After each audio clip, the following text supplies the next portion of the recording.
If you don't believe in conspiracy, then you shouldn't be looking at the Underground Railroad.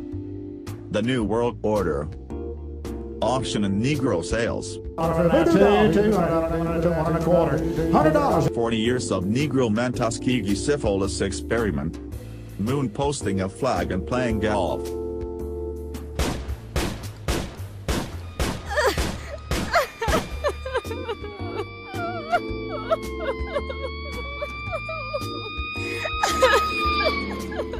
There are three truths: the dreadful bitter truth, your truth, and the Clifton Bradley Underground Railroad's truth.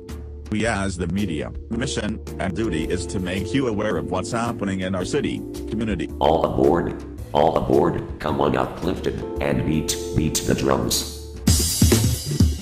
I want to say a mighty hotep to the audience, Brother Raheem Bradley's awesome cable TV show, The Underground Railroad. This is Brother Manson Kulubally, and I am a Knowledge Gangster, and I appreciate Brother Raheem asking to participate in one of his shows. Today is Sunday, March 25th, in the so-called year of 2018, but people we know is far beyond this Caucasian's time of 2018, but that's another story. We're here at the Washington Park Fieldhouse, 5531 South King Drive, for our regular fourth Sunday in Cobra meeting. In Cobra, which I'm a member of, is the National Coalition of Blacks for Reparations in America. We have a Chicago chapter, and we meet here the fourth Sunday. So we're trying to, I wanted to take this opportunity to say Asante Sana to you, Brother Raheem, for your expertise in getting this knowledge out to our people.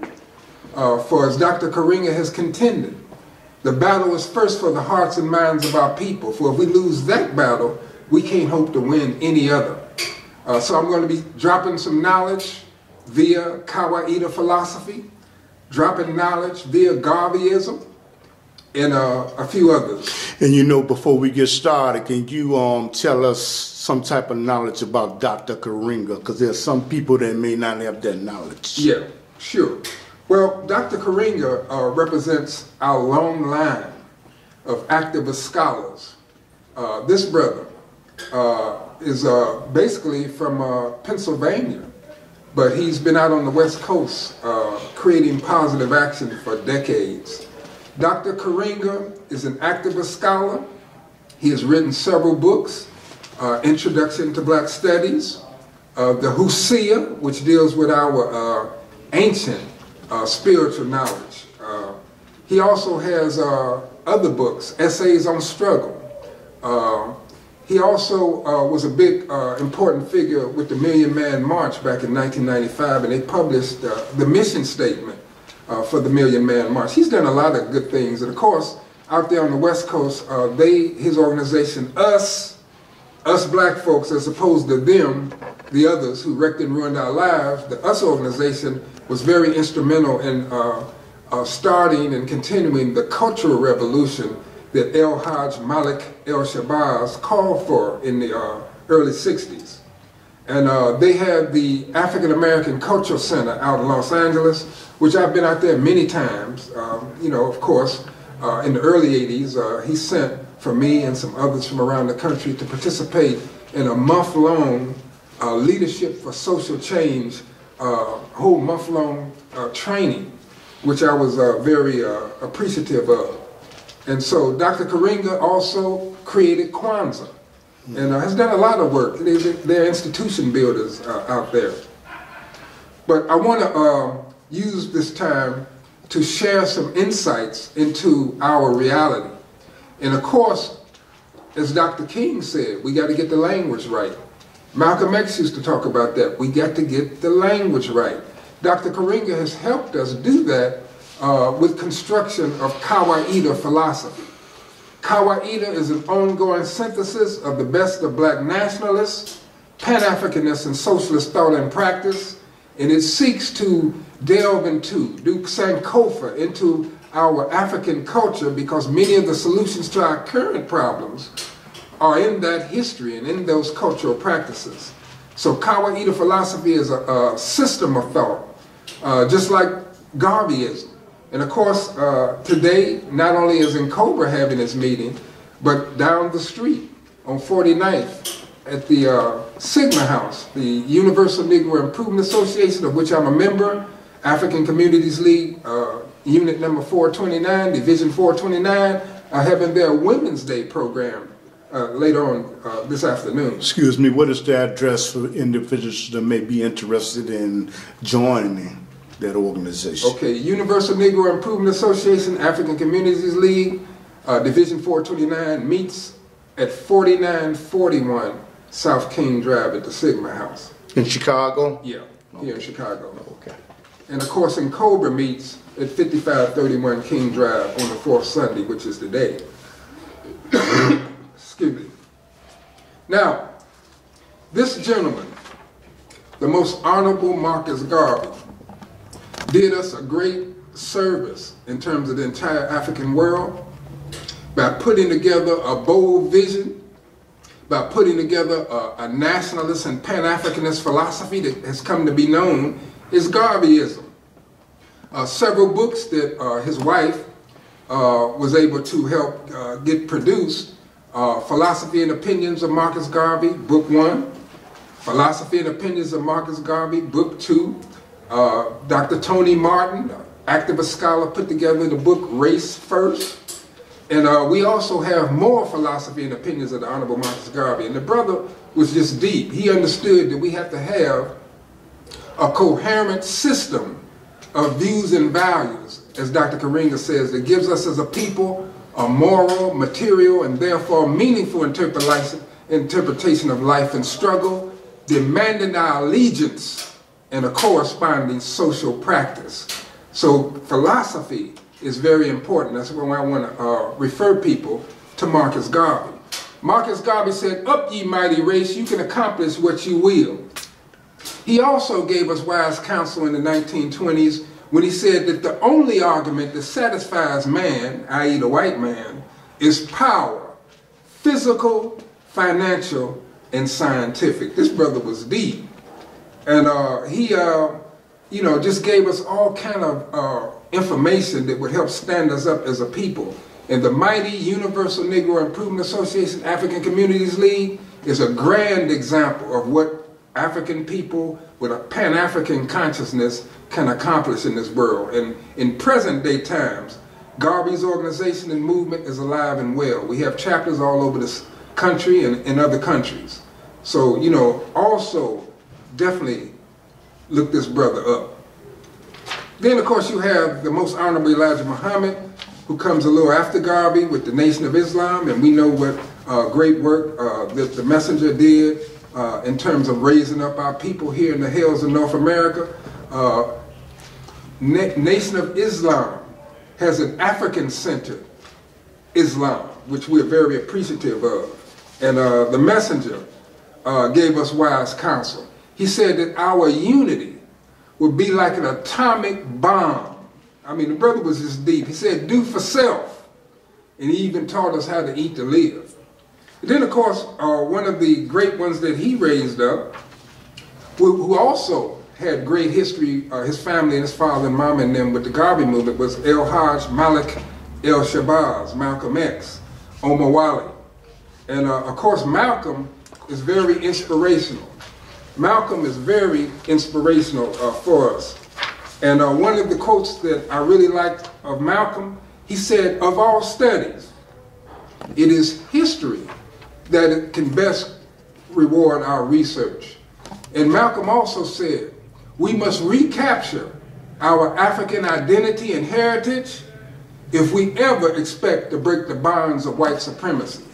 Malcolm said, we must launch a cultural revolution to unbrainwash an entire people. You know what I like to ask you when you talk about education?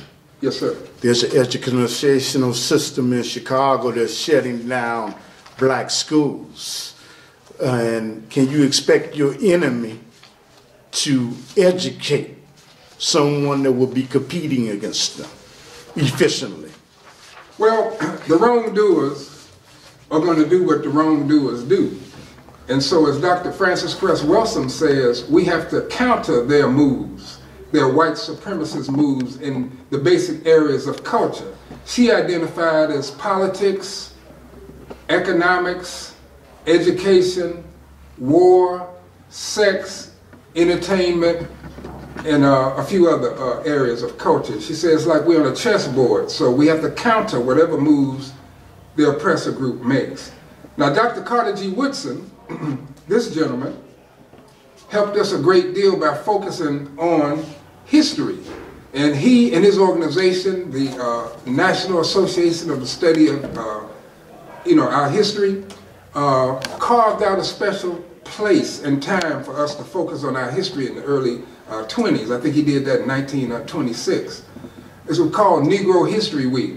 And we were able, with the Cultural Revolution of Malcolm and Dr. Karinga and the rest of us, we were able to expand that to a month called Black History Month. And so Carter G. Woodson wrote the book, The Miseducation of the Negro, and set us on a path, along with some other scholars, even before him, to understand that education ain't just education. And that we definitely have a challenge with that whole area because the oppressor group wants to keep a monopoly on the minds of black folks. And so in order to break that monopoly, we got to understand history properly and tell our story and not be bamboozled by his story. I know y'all feeling me out there in the audience, right? In Chicago, do we have something called the Woodson Library, that places that honor him? Oh yeah, the Carter G. Woodson regional branch just got a long overdue renovation. You know, I haven't been up there yet, but yeah, that's a good place to remember that brother. Where's it located? 95th and Halsted. You know, so definitely go check that place out. It has a lot of good research and things in it, an auditorium. We have programs up there all the time. Now, I would be remiss if I didn't mention another one of my mentors. Now, Dr. Karinga has impacted me most definitively, but the late, great Stokely Carmichael, known to us as Dr. Kwame Ture, was one of my early leaders and teachers also. And this brother really set me off when he came back from Africa in 1970. He was on a church over on Ashland, and he said, African youth must be organized with a clear ideological perspective. And something in my head went bing, and I've been out here ever since. Kwame Ture, Stokely Carmichael, Shaka Zulu, they used to call him, gave me my marching papers. And he and Dr. Karinga, and also the Honorable Dr. Bobby Wright was one of my mentors too at the Communiversity here in Chicago in the early 70s. He taught liberation psychology and had a class that really taught us some things.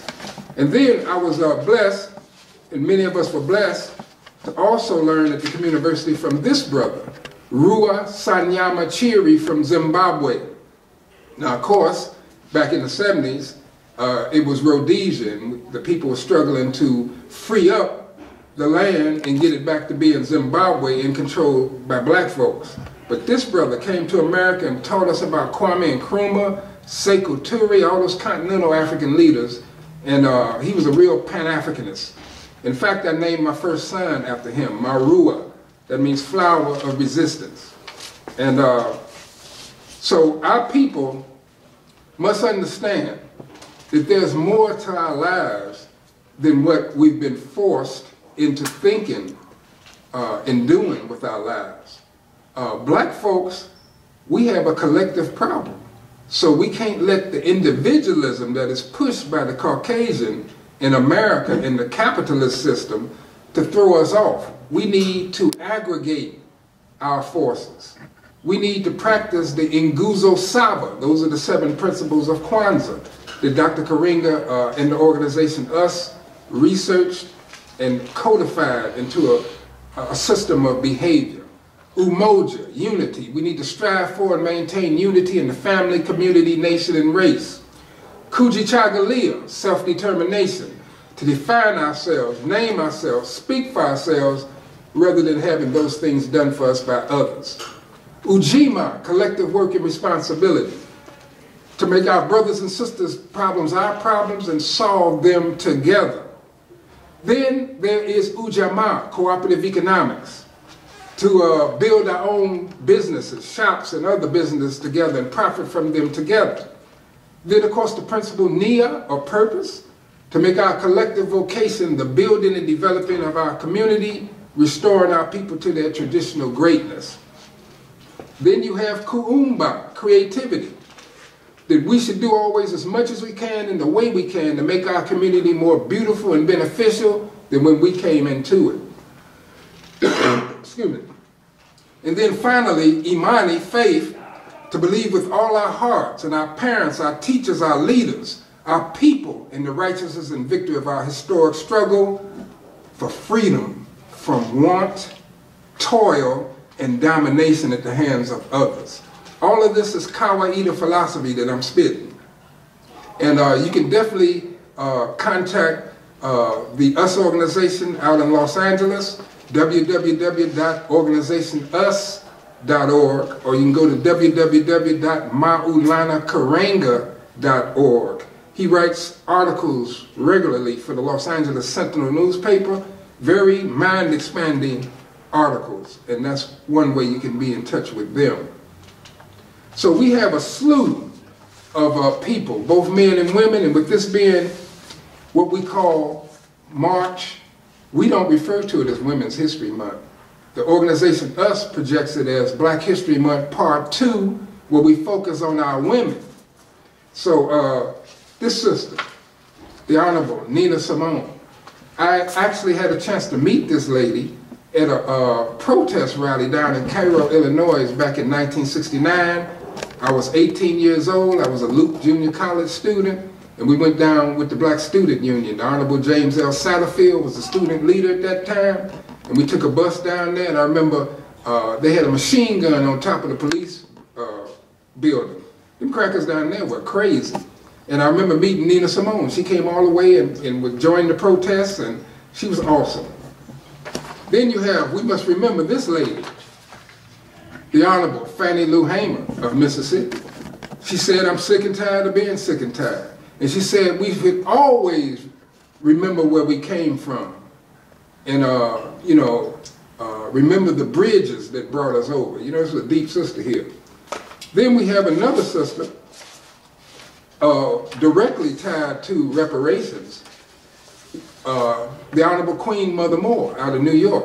Now this lady was awesome. In fact, I got a chance to meet her at a program that Rua Chiri and the United Africans for One Motherland International here in Chicago back in the early mid-70s had a program, and we were at Dunbar High School, and I got a chance to actually escort Queen Mother Moore down the aisle to the stage.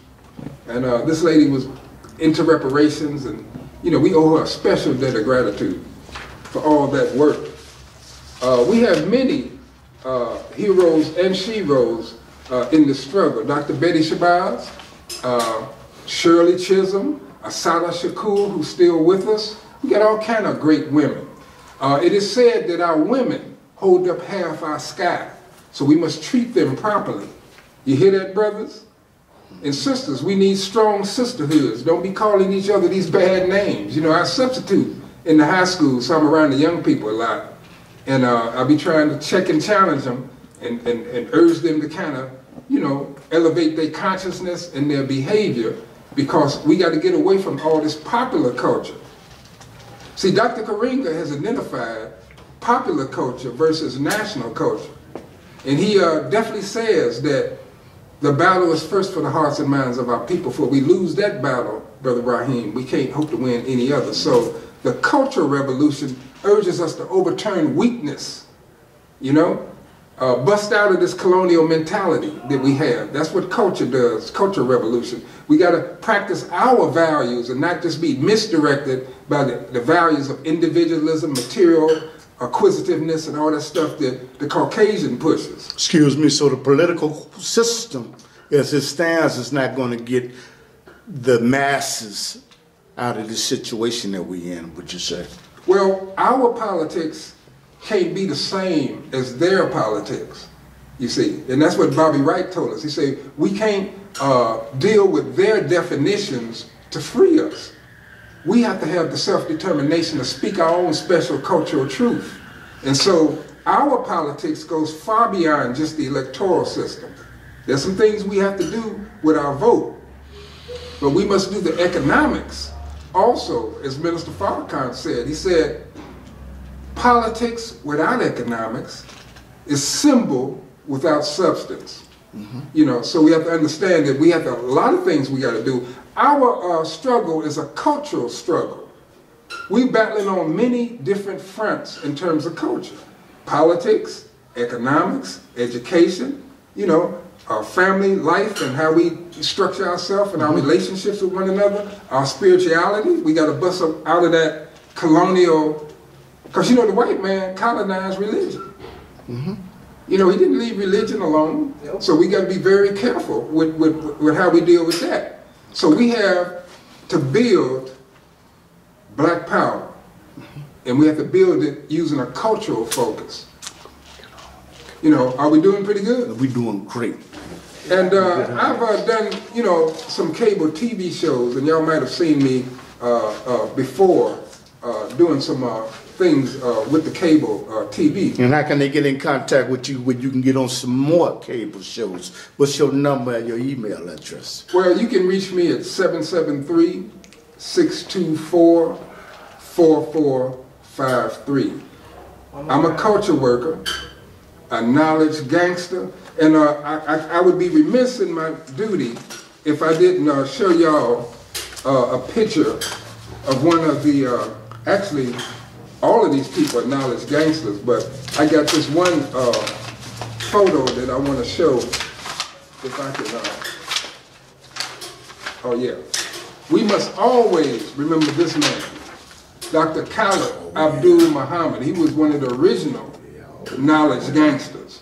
Him and Brother Minister Farrakhan and Malik Shabazz, Malcolm X, you know, all them brothers were knowledge gangsters.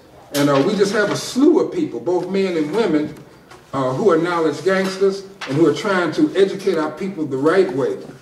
And what I'd like to do is drop some more quotes from some of our great ones.